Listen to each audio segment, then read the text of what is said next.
political analyst on the show, Dr. Vikram Singh Saab, who's a former DGP of the state of Uttar Pradesh with us. Sanjay Gupta ji represents the Shiv Sena UBT faction, and also Pranay Ajmeria is representing the NCP Sharad Pawar faction. Gentlemen, good evening. And I think I should begin by asking Dr. Vikram Singh, what is his opinion about, can Puja sir just vanish out of thin air? Is it possible that no one knows where Puja is, or does the system wants to shield her because they are scared that in case Puja is caught, she begins to speak, you will have the entire system getting revealed one by one?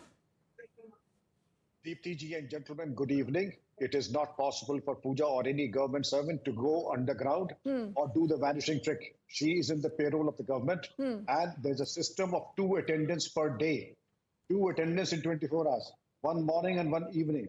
And if you choose to go underground in 72 hours, then you can also be given a proclaim that you have just disappeared, and a further departmental action can happen for the disappearance. Once in government service, how you travel, where you travel will be determined by the TA rules. It is not that you choose to go underground. And those in the IPS jolly well know that if they have to have a medical treatment, they are designated hospitals. And if you choose to go to other hospitals, you do so at your own peril. But to your larger question, but the horrible fault lines that have been exposed, and there are those who stand as invincible shields to protect her and her misdemeanors, well, then less said the better. And it is not for the politicians to guide the investigation work of professional investigator. They know what their job is and whom and when to question. There is a system of an investigation, and leave it to the experts. Okay, all right. So I think it was important to hear from Vikram Singh ji about what really happens. He says twice in a day there are attendance calls. So clearly this is not possible that you can have Puja vanishing. Varun, what do you think?